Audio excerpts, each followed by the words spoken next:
Assalamualaikum warahmatullahi wabarakatuh. Apa kabar pemirsa? Senang sekali saya Karen Utari dapat menyapa Anda dalam Talk Show Jambi TV. Pemirsa, pada 22 Mei 2022 lalu, penjabat Bupati Tebo dilantik oleh Gubernur Jambi Aharis bersama dengan dilantiknya PJ Bupati Sarolangun dan PJ Bupati Muaro Jambi. Hampir setengah tahun memegang tampuk kepemimpinan di Kabupaten Tebo, Haji Aspan ST bekerja keras untuk menangani isu-isu yang terjadi di Kabupaten Tebo, diantaranya seperti masalah inflasi, kasus stunting, dan juga berbagai pembangunan infrastruktur di Kabupaten Tebo. Lalu apa saja capaian yang diraih oleh Kabupaten Tebo di tahun 2022 ini dan apa saja evaluasi yang dilakukan serta rencana apa yang akan dilakukan di tahun yang akan datang, pemirsa? Pertanyaan-pertanyaan ini akan dijawab langsung oleh narasumber spesial kita yang sudah hadir saat ini. Ada Bapak Haji Aspan ST selaku penjabat Bupati Kabupaten Tebo. Halo, apa kabar Bapak? Alhamdulillah baik. Alhamdulillah baik Pak ya. Senang sekali Bapak bisa hadir di sini di tengah kesibukannya Pak ya. Tadi dengar-dengar Bapak habis dari Jakarta ya Pak ya. Iya. Ada agenda apa Pak di sana tadi Pak? Kita melakukan koordinasi dengan BNPB. Kebetulan di Kabupaten Tebo banyak infrastruktur yang rusak akibat bencana alam, dan kita melakukan koordinasi di sana, dan alhamdulillah mendapat bantuan dari penanggulangan bencana sebesar 32 miliar untuk tahun 2023 ini. Baik nih Pak, sebelum kita ke tema kita yaitu capaian pemerintah Kabupaten Tebo di tahun 2022, saya ingin flashback sedikit nih Pak. Pada 22 Mei 2022 lalu kan Bapak dilantik, lalu langkah awal apa yang Bapak lakukan saat pertama kali dilantik menjadi penjabat Bupati Kabupaten Tebo saat itu Pak? Baik, terima kasih. Setelah kami dilantik, langkah pertama yang kami lakukan adalah melakukan pengenalan wilayah. Kemudian kita bersilaturahmi dengan berbagai pihak agar kita mendapat dukungan dalam pelaksanaan. Antara lain kita bersilaturahmi dengan Forkopimda, dengan DPR, dengan tokoh masyarakat, kita undang bersilaturahmi agar kita mendapat dukungan dari berbagai pihak dalam melaksanakan tugas. Lalu untuk pesan dari Gubernur saat itu apa Pak, saat Bapak baru dilantik, dan apa saja PR Bapak saat itu Pak? Baik, ketika kami dilantik memang ada beberapa hal yang disampaikan oleh Pak Gubernur. Yang pertama, agar roda pemerintahan tetap berjalan dengan baik. Yang kedua, berikan pelayanan ke masyarakat dengan sebaik-baiknya. Kemudian yang ketiga, beliau menyampaikan jabatan itu adalah amanah, jadikan jabatan itu untuk ladang ibadah. Itu. Baik. Tentunya untuk melakukan pesan-pesan dari yang disampaikan Gubernur tadi harus ada koordinasi dengan Kepala OPD ya Pak ya. Bagaimana Bapak berkoordinasi dengan Kepala OPD saat itu Pak? Baik, untuk melakukan kegiatan ke depan tentu kita harus tahu kegiatan yang lalu yang telah mereka lakukan. Untuk itu saya lakukan evaluasi dengan cara memanggil seluruh OPD. Saya minta mereka untuk memaparkan kegiatan-kegiatan mereka yang sudah mereka lakukan, apa yang sudah mereka lakukan, apa yang belum dilakukan. Apalagi ketika saya masuk kan bulan Mei, ada beberapa kegiatan yang sudah dilakukan, ada yang belum. Nah, kita lihat kendalanya apa. Nah, dari hasil evaluasi itulah kita melakukan koordinasi untuk mengambil langkah-langkah kelanjutan ke depan agar ini semua berjalan dengan lancar. Baik, berarti membangun koordinasi yang baik juga Pak ya dengan Kepala OPD yang ada saat itu. Pak, kita tahu pada bulan Agustus kemarin inflasi di Jambi itu tertinggi di Indonesia Pak. Bagaimana Kabupaten Tebo sendiri menangani inflasi tersebut Pak? Baik, kita tahu semua bahwa di Provinsi Jambi pada saat pengumuman inflasi pertama ini tertinggi di Provinsi Jambi ini. Yang menjadi titik sorotan, yang pertama Kota Jambi, yang kedua Muaro Bungo. Nah, Kabupaten Tebo sendiri ini belum punya pasar modern, sehingga acuan Kabupaten Tebo itu kepada Kabupaten Bungo. Artinya memang Tebo ini termasuk inflasi yang tertinggi. Nah, berkaitan dengan itu kita diberikan instruksi oleh Mendagri untuk melakukan 6 langkah upaya yang dilakukan oleh masing-masing kepala daerah untuk mengatasi inflasi ini. Antara lain menanam tanaman cepat panen, kemudian mengadakan kerjasama antar daerah, kemudian menggunakan dana BTT untuk membantu masyarakat, kemudian kita menggunakan dana DBH dan dana DAU 2% sesuai dengan instruksi. Kemudian yang lebih penting lagi, ketika terjadi itu kami langsung kumpulkan seluruh PPL pertanian. camat dan kepala desa agar mereka memanfaatkan lahan-lahan tidur yang ada di pekarangan mereka, dan bagi mereka yang tinggal di kota ini memanfaatkan lahan-lahan dengan menggunakan polybag. Nah, alhamdulillah ini kegiatan ini berlangsung dengan baik, dan dalam waktu 2 bulan lebih kurang ini hasilnya sudah kami lihat, sudah kami menonjol, sehingga di bulan kemarin bulan Oktober ini hasil inflasi di Kabupaten Tebo cukup baik, dinilai di tingkat nasional, dan kami diberikan insentif DED, dana infrastruktur daerah, ini sebesar 18 miliar. Wah. Karena inflasi tadi turun Pak ya, karena boleh tahu nih Pak, tadi kan Bapak menyinggung tentang tanaman yang cepat panen. Di Kabupaten Tebo sendiri tanaman seperti apa Pak yang diupayakan? Kami di Kabupaten Tebo yang kami tanam ini cabai rawit, ini kami nanam 26 hektar Cabai di rawit seluruh. Kemudian di cabai merah ini ada 24 hektar. Kemudian sayur-sayuran kita ada nanam 425 hektar. Ini kepada petani kita dorong untuk menanam ini dengan cara dari pemerintah daerah, dari alokasi dana yang saya sebutkan tadi, kami siapkan untuk pembelian bibit, kemudian pupuk, kemudian obat-obatan. Ini semua kami berikan ke kelompok tani dan mereka tinggal menanam. Ini support dari pemerintah daerah melalui Dinas Pertanian dan PPL kami. Baik, berarti dukungan pemerintah sangat penuh ya untuk masyarakat dalam menekan angka inflasi, terutama di Kabupaten Tebo Pak ya. Tadi juga Bapak menyinggung tentang bantuan yang diberikan ke masyarakat secara umum. Bantuan seperti apa Pak, dan program seperti apa untuk menekan angka inflasi di Kabupaten Tebo ini Pak?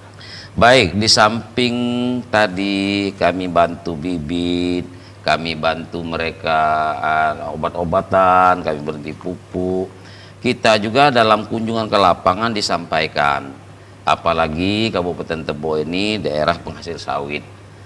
Sawit ini saat ini sedang dilakukan replanting atau penanaman ulang, dan replanting ini lahannya cukup luas, dan ini selama 3 tahun ke depan ini masih bisa digunakan untuk tumpang sari tanaman.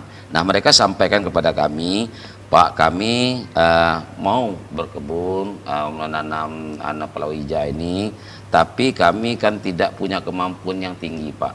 Nah, tanah perlu dicangkul, kalau secara tradisional berapalah kekuatan tenaga kami, dan mereka mengusulkan alat-alat alsintan. Nah, mereka mengusulkan alat-alat alsintan. Nah, ini kami respon, sehingga dengan berbagai cara yang kami lakukan dengan DPR segala macam, di 2022 perubahan kami adakan peralatan John Deere. Ini 6 unit, satu kecamatan kami berikan 1. Kemudian kami berikan hand traktor 16 unit kami berikan kepada mereka, ini untuk memacu mereka. Nah, ini alhamdulillah sekarang sudah didistribusikan kepada mereka, dan kami yakin ini nanti di bulan Januari, bulan Februari ini hasilnya sudah kelihatan. Amin. Berarti Kabupaten Tebo ini sangat luar biasa sekali ya, juga menampung aspirasi dari masyarakat seperti yang sudah dijelaskan oleh Pak Aspan tadi, bahwa ada aspirasi masyarakat yang bercerita tentang sulitnya untuk menangani lahan-lahan, dan pemerintah berupaya untuk bagaimana cara mengatasi dari aspirasi masyarakat tersebut. Contohnya tadi memberikan hand traktor dan berbagai peralatan untuk masyarakat, sehingga juga selain membantu perekonomian masyarakat, juga akhirnya berujung pada peningkatan ekonomi Kabupaten Tebo sendiri Pak ya. Jadi sangat saling berkaitan, dan sini sangat luar biasa sekali pemirsa. Dan pemirsa, kita lanjutkan perbincangan kita yang luar biasa ini bersama Pak Aspan setelah pariwara berikut ini, tetap di Talkshow Jambi TV.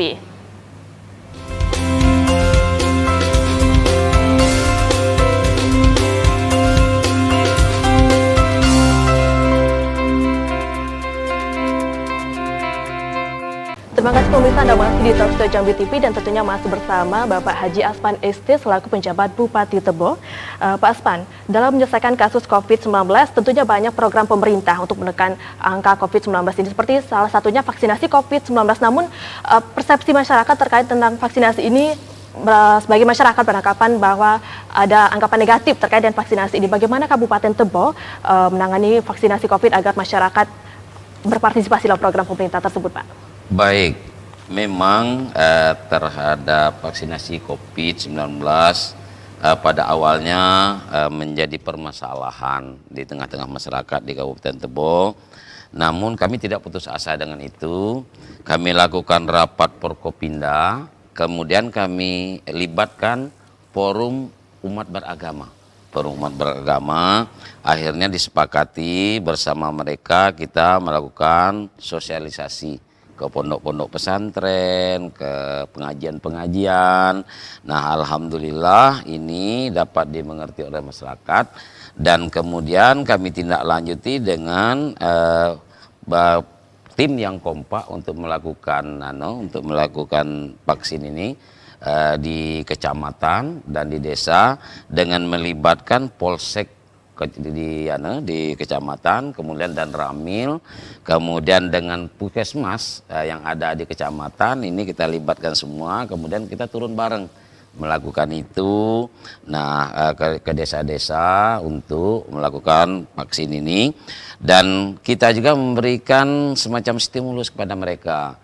Nah, kita lakukan kerjasama dengan para pengusaha yang ada di Kabupaten Tebo. Kita minta bantuan mereka berupa minyak sayur. Kemudian ini kita berikan semacam kepada mereka yang bervaksin, melakukan vaksin. Kita berikan 1 kilo minyak gitu. Nah, berbagai upaya ini kita lakukan bersama dengan melibatkan semua pihak. Dan dari apa yang kami lakukan ini, alhamdulillah hasilnya cukup baik meningkat. Di mana ketika saya masuk di bulan Mei, 22 Mei itu vaksin booster tahap 3 itu di Kabupaten Tebo itu baru 17%. 17%. Nah, kemudian alhamdulillah sampai Oktober yang lalu evaluasi kami itu sudah di atas 44% capaian vaksin booster itu. Dan ini juga kami tidak berhenti sampai di sini, sesuai dengan arahan dari Pak Menteri Dalam Negeri, COVID belum berakhir. Ini tetap terus kita lakukan, kerjasama dengan berbagai pihak ini tetap terus kita lakukan. Berarti meskipun ada kendala di lapangan, tetapi pemerintah Kabupaten Tebo tetap terus berusaha mencari berbagai pendekatan untuk masyarakat tetap berpartisipasi dalam program vaksinasi, seperti misalnya melibatkan forum agama dan sosialisasi pada masyarakat dan ikut turun ke lapangan juga, Pak, ya, agar membangun kepercayaan masyarakat bahwa program pemerintah ini tentunya juga bermanfaat sekali bagi masyarakat, Pak, ya. Dan tidak kalah pentingnya lagi di samping yang dari Forkopimda tadi, dari ibu-ibu tim penggerak PKK. Nah, ini kan mereka ada beberapa elemen di bawahnya, ada PKK kecamatan, ada Kades Posyandu, beberapa kader-kader kesehatan yang melalui wadah PKK ini sangat membantu kami. Baik, berarti berbagai pihak sangat membantu juga, Pak, ya. Kerjasama berbagai pihak itu juga dibutuhkan, mulai dari kecamatan seperti Bapak bilang tadi ya, sampai ke tingkat yang lebih tinggi jadi baik, Pak. Lalu vaksinasi booster ini tadi Bapak juga menyinggung kan, berapa persen capaiannya, Pak, kalau untuk booster tadi? Sampai sekarang 44% ya. Baik. Berbicara terkait pembangunan juga, Pak, apa yang menjadi prioritas pembangunan di Kabupaten Tebo?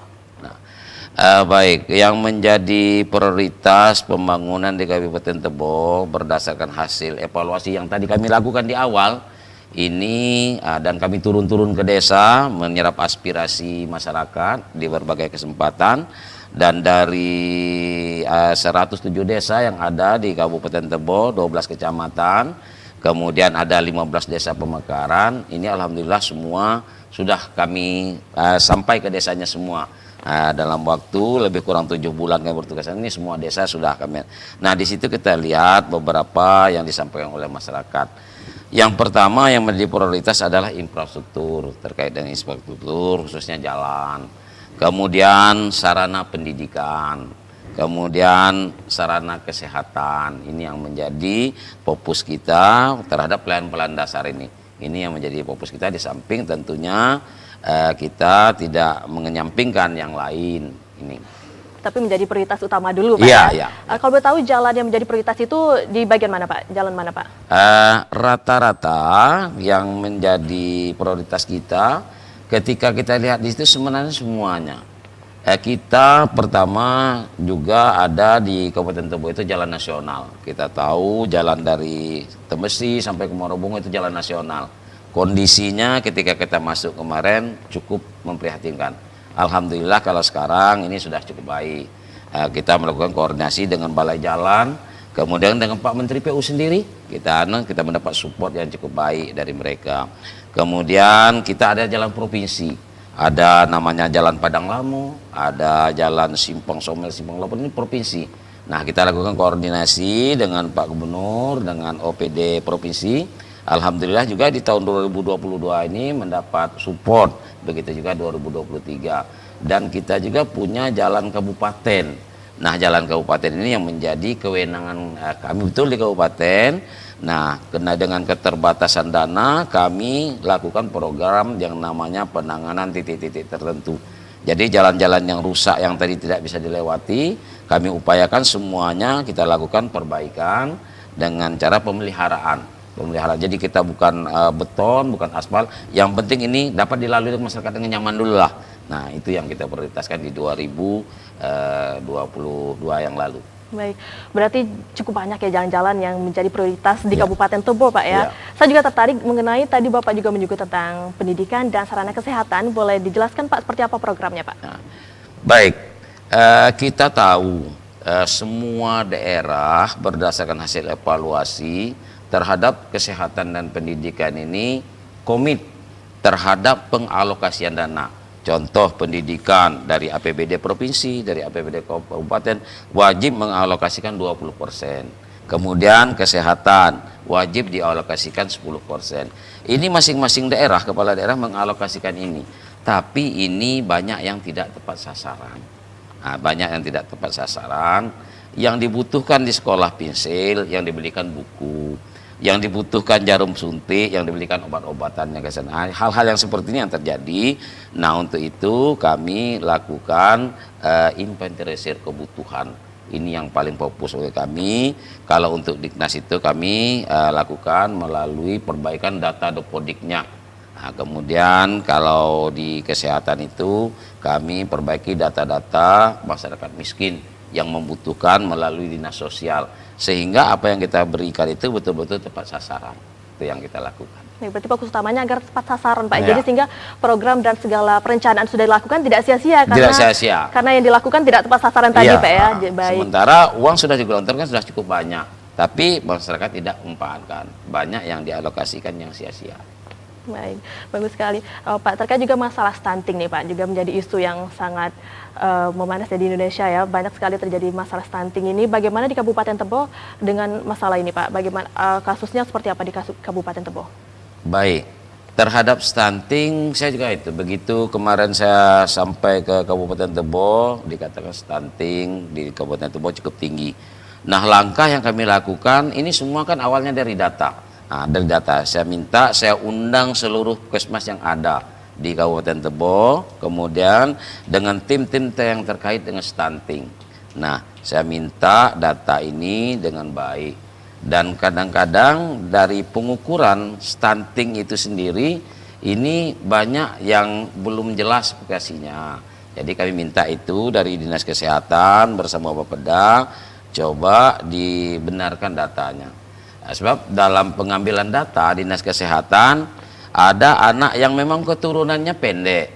Nah, ketika itu diukur oleh Dinas Kesehatan kurang dari 50 cm stunting. Nah, ini kan yang seperti ini kan kita sepakati dulu. Ini seperti apa ini yang pertama. Yang kedua, stunting itu kan akibat kekurang gizi, akibat kurangnya gizi di 1000 hari penanganan. Artinya mulai dari mereka ibu hamil sampai anak bayi dan sampai umur tertentu. Nah, di penanganan 1000 hari ini kami instruksikan atau kami ajak semua kader-kader posyandu untuk mendata berapa jumlah orang hamil setiap desa mereka dan berapa jumlah orang melahirkan setiap desa mereka. Dari jumlah yang melahirkan dan hamil di setiap desa itu, kita harus punya data berapa mereka yang tidak mampu, yang miskin. Nah, kita arahkan program bantuan kita ke situ, kepada mereka-mereka yang tidak mampu ini. Sehingga gizi buruk di desa itu tidak terjadi lagi. Nah, ini kami lakukan ini, alhamdulillah di awal 2022 itu, angka stunting di Kabupaten Tebo itu 493 kasus stunting di Kabupaten Tebo.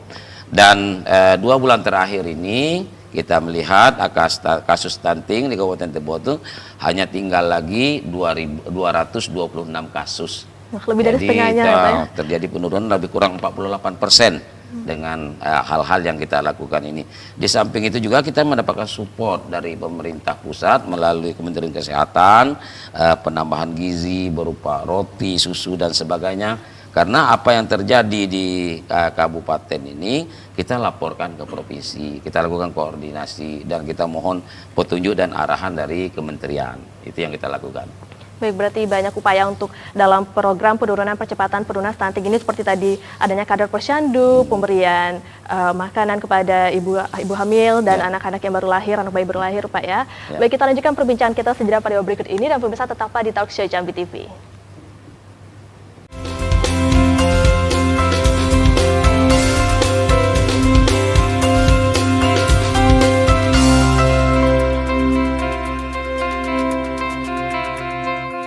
Terima kasih pemirsa Anda masih di Talkshow Jambi TV dan kita masih bersama Bapak Haji Aspan ST selaku penjabat Bupati Tebo.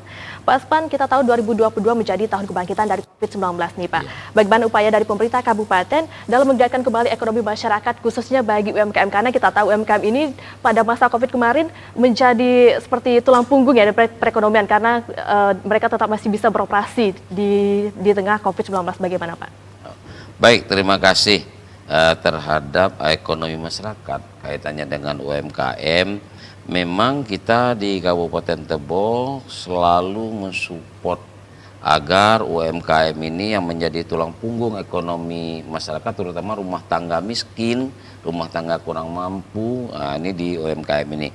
Nah, hal-hal yang kami lakukan, yang pertama kami membantu mereka dengan melakukan pelatihan-pelatihan kepada UMKM ini. Kita lakukan pelatihan-pelatihan, kemudian di setiap kesempatan kita berikan mereka kemudahan melakukan pengurusan perizinan kepada mereka ini. Kita setiap kali pasar kalangan kita hadirkan di situ perizinan dan mereka dapat membuat perizinan secara gratis. Kita adakan di berbagai kesempatan. Kemudian kita juga bantu mereka dalam pengurusan sertifikat halal. Ini juga kita gratiskan kepada mereka, kita sampaikan kepada mereka. Nah, di samping kegiatan-kegiatan tadi memberikan kemudahan fasilitas segala macam, kami lakukan banyak event di Kabupaten Tebo. Dan setiap kali event itu kami lakukan bazar untuk memasarkan produk-produk mereka ini supaya apa yang mereka hasilkan melalui UMKM ini dapat dipasarkan. Jadi berbagai event, ada festival budaya, kemudian ada pegelaran seni. Ini selalu kita lakukan event-event ini, dan di setiap kali event itu kita lakukan pameran produk ini. Ini untuk di tingkat lokal. Kemudian kita juga buka satu stand di Taman Mini di Anjungan Jambi. Itu stand pertama, itu stand Kabupaten Tebo itu di situ. Nah, Kabupaten Tebo di situ kami pasarkan produk-produk UMKM, kemudian yang lain-lain untuk dipasarkan di situ. Dan kami bekerja sama dengan perwakilan Jambi yang ada di Jakarta agar semua produk-produk UMKM ini betul-betul bisa dipasarkan di sana. Kemudian kita juga sudah membuka sebuah gedung di Kabupaten Tebo di pinggir jalan lintas, namanya Gedung Dekranas. Yang di Gedung Dekranas ini semua hasil UMKM dan industri rumah tangga, termasuk jajanan dan makanan khas Tebo, kami pusatkan di situ. Sehingga ketika tamu-tamu yang datang, teman-teman yang berkunjung ke Kabupaten Tebo, apabila mau membeli untuk oleh-oleh Kabupaten Tebo, tidak perlu ke warung sana, warung sini, satu tempat di Gedung Dekranas semua sudah bisa memperoleh itu hasil UMKM untuk baik itu batik, apakah itu makanan dan lain-lain, semuanya lengkap di Gedung Dekranas Kabupaten Tebo, dan tempatnya juga di pinggir jalan lintas Sumatera. Udah diakses Pak ya. Sudah. Jadi boleh nih pemirsa di rumah yang lagi berkunjung ke Kabupaten Tebo bingung mau membeli oleh-oleh di mana, bisa datang ke Gedung Dekranas Kabupaten Tebo karena semuanya lengkap, ada pakaian, ada makanan khas Kabupaten Tebo pemirsa. Ya. Baik Pak, tadi juga Bapak menyinggung soal pelatihan yang diberikan kepada UMKM. Bagaimana partisipasi masyarakat dan antusias masyarakat untuk mengikuti pelatihan tersebut Pak? Memang pelatihan ini yang didambakan mereka. Masyarakat sangat inginkan, Pak, ya? Didambakan. Jadi antusiasnya cukup tinggi terhadap pelatihan ini. Malah di setiap pertemuan-pertemuan kami, audiensi dengan masyarakat, menyerap aspirasi masyarakat, pelatihan ini selalu menjadi usulan mereka. Karena mereka tahu bahwa untuk memasarkan ini banyak faktor yang menentukan. Salah satunya cara pengemasan. Nah, ini dalam pelatihan mereka diberikan ilmu itu. Cara pengemasannya supaya lebih baik, supaya lebih bagus, tampilannya bagus. Nah, ini mereka diajarkan di situ. Nah, jadi antusiasme mereka cukup tinggi terhadap pelatihan ini. Justru masyarakat, aspirasi dari masyarakat sendiri, Pak, yang pelatihan ini. Baik, sangat luar biasa sekali berarti masyarakat Kabupaten Tebo untuk dalam membangun UMKM di Kabupaten Tebo, Pak, ya. Saya ingin berbicara mengenai soal prestasi dan capaian yang diraih Kabupaten Tebo di tahun 2022, Pak. Apa saja yang sudah dicapai di tahun 2022 ini, Pak? Baik, beberapa hal yang sudah dicapai. Yang pertama kami sampaikan tercapainya beberapa hal ini tidak terlepas dari arahan Pak Presiden dan Menteri Dalam Negeri kepada para pejabat kepala daerah yang kemarin baru saja dilantik, di mana kepala daerah itu harus bekerja lebih baik dan jadi pemimpin lebih kuat. Untuk kita jadi bekerja lebih baik dan jadi pemimpin yang lebih kuat itu, yang pertama kita harus kuat ke atas. Kuat ke atas itu kepala daerah itu harus mampu berkoordinasi dengan pimpinan yang di atas, dengan kementerian, lembaga, kemudian DPR RI, kemudian dengan pemerintah provinsi, dengan DPR provinsi. Ini harus kuat sehingga kita dapat dukungan dari pemerintah yang di atasnya. Kemudian juga harus kuat ke samping. Artinya pemerintah daerah, kepala daerah harus bagus hubungan dengan Forkopimda, dengan tokoh masyarakat, dengan organisasi perangkat daerah. Ini harus bagus sehingga mendapat dukungan dari di samping sejajar. Kemudian juga harus kuat ke bawah. Kuat ke bawah artinya kita harus dekat dengan masyarakat. Dekat dengan masyarakat dengan melakukan pertemuan-pertemuan, menggali aspirasi-aspirasi mereka. Nah, dari ketiga hal ini tadi yang kami lakukan, alhamdulillah di 2022 yang lalu tidak kurang dari 11 penghargaan yang kami terima di Kabupaten Tebo. Di antaranya yang kami masih ingat yang disampaikan, kami diberikan penghargaan sebagai pengelola DAK Fisik terbaik seprovinsi Jambi tahun 2022. Kemudian oleh KPPN Muaro Bungo yang membidangi, yang membawahi Kabupaten Bungo dan Tebo, ini kami ditetapkan sebagai pengelola dana desa terbaik tahun 2022. Kemudian di 2022 juga kami mendapatkan WTP yang ketujuh. Yang ketujuh, Pak, ya? Yang ketujuh di Kabupaten Tebo. Kemudian kita juga mendapatkan penghargaan dari Komnas HAM sebagai Kabupaten peduli Komnas HAM oleh Kementerian Kehakiman Republik Indonesia tahun 2022. Ya, dan kemudian yang terakhir ini kami mendapatkan penghargaan dari Ombudsman sebagai pengelola pelayanan terbaik nomor 10 secara nasional, kemudian peringkat 1 se-Sumatera. Ya, ini yang baru saja kemarin kami mendapatkan, termasuk kemarin provinsi juga dapat, tapi nilainya lebih tinggi Tebo daripada provinsi. Kalau provinsi sekitar 80-an nilainya, kalau Tebo itu 92. Luar biasa nilainya. Ini beberapa hal, kemudian kita juga dalam pengelolaan anti korupsi, kita MPC nomor 2 seprovinsi Jambi. Terhadap pencegahan anti korupsi ini kita nomor 2 seprovinsi Jambi. Ini antara lain dari 11 penghargaan yang sudah kami terima dalam waktu 7 bulan terakhir ini. Baik, luar biasa sekali pencapaian dari Kabupaten Tebo ini, Pak, ya. Dan pemirsa di rumah sudah dapat kita saksikan bersama tadi dari penjelasan Pak Aspan, bahwa dari prestasi yang dicapai tadi membuktikan bahwa Kabupaten Tebo ini pemerintahnya memang bekerja dengan keras, dengan sungguh-sungguh, sehingga mendapat berbagai banyak sekali prestasi, terutama dalam pengelolaan dana, Pak ya. Jadi tepat sasaran, bisa dipastikan tepat sasaran pengelolaan dana dari Kabupaten Tebo, karena juga pemerintahnya seimbang dalam berkoordinasi, baik berkoordinasi ke pemerintah bagian atas, ke samping, maupun kepada masyarakat, sehingga koordinasi antar pihak ini akhirnya membuat Kabupaten Tebo semakin maju dan semakin baik ke depannya, Pak ya. Baik, Amin. terkait dengan evaluasi di tahun 2022 ini apa saja, Pak, dan apa saja menjadi catatan Bapak di Kabupaten Tebo ini di tahun 2022, Pak?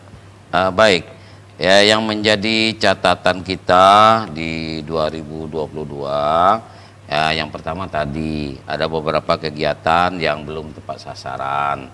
Kemudian pengelolaan dana APBD yang penyerapannya kami ini masih terhambat. Masih rata-rata setiap OPD ini di akhir tahun baru kebut-kebut semua kegiatan. Nah, kita tahu semua yang dilakukan dengan terburu-buru ini hasilnya kan tidak mungkin baik. Nah, ini ke depan akan menjadi catatan kita, sehingga pada tahun 2022 ini untuk menyongsong 2023 kita penetapan APBD yang pertama seprovinsi Jambi. APBD Kabupaten Tebo sudah ditetapkan pada bulan November yang lalu.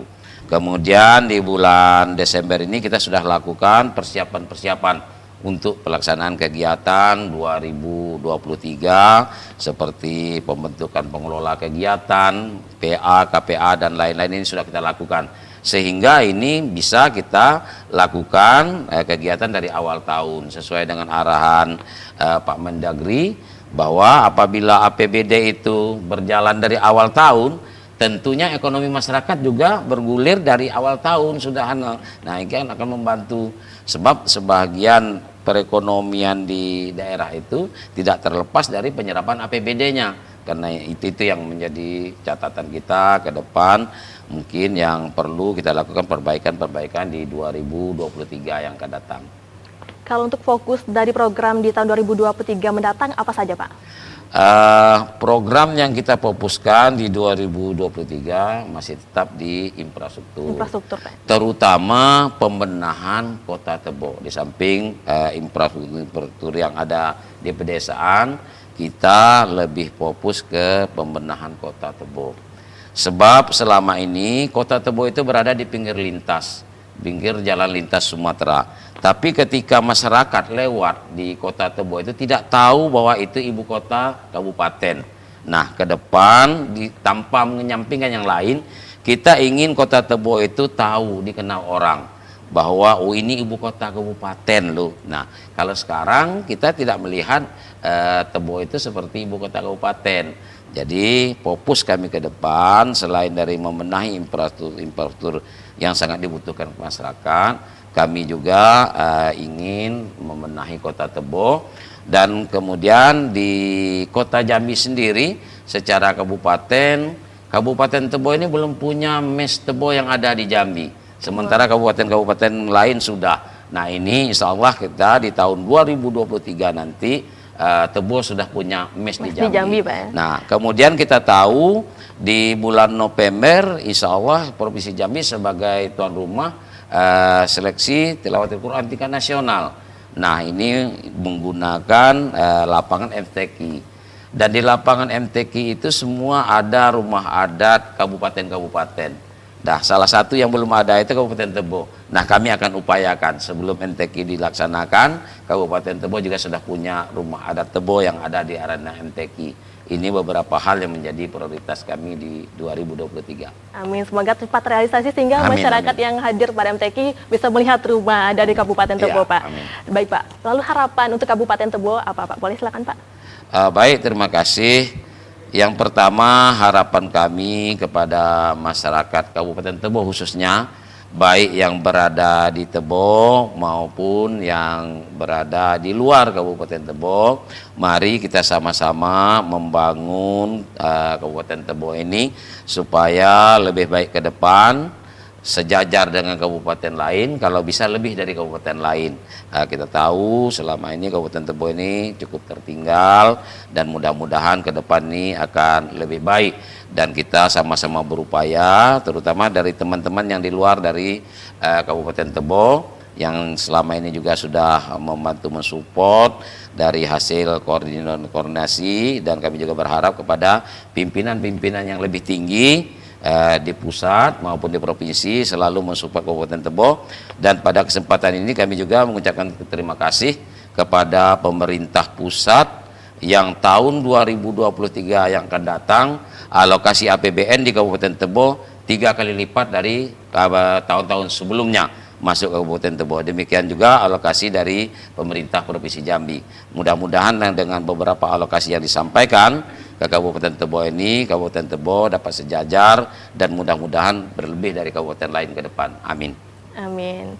Baik Pak, satu lagi pertanyaan saya, pertanyaan terakhir nih Pak. Bapak kan sudah berpengalaman menjadi kepala daerah nih Pak. Ada nggak keinginan untuk maju mencalonkan diri menjadi bupati di tahun 2024 mendatang Pak? Baik, terima kasih. Seperti yang disampaikan oleh Pak Gubernur kepada kami ketika selesai pelantikan dalam amanat beliau, bahwa jabatan itu amanah dan jadikanlah amanah ini untuk ladang ibadah. Yang jelas sampai saat ini kami belum berpikir jauh ke sana. Kami hanya fokus menyelesaikan tugas yang diamanahkan kepada kami. Namun apabila ada hal-hal yang terjadi nanti di kemudian hari, ini tidak menutup kemungkinan. Yang jelas sampai hari ini kita belum berpikir ke arah sana. Terima kasih. Baik, terima kasih Bapak. Dan pemirsa, demikianlah Talkshow Jambi TV hari ini. Saya Karen Utari pamit undur diri. Wassalamualaikum warahmatullahi wabarakatuh. Jambi TV, kebanggaan kita. Terima kasih banyak Bapak.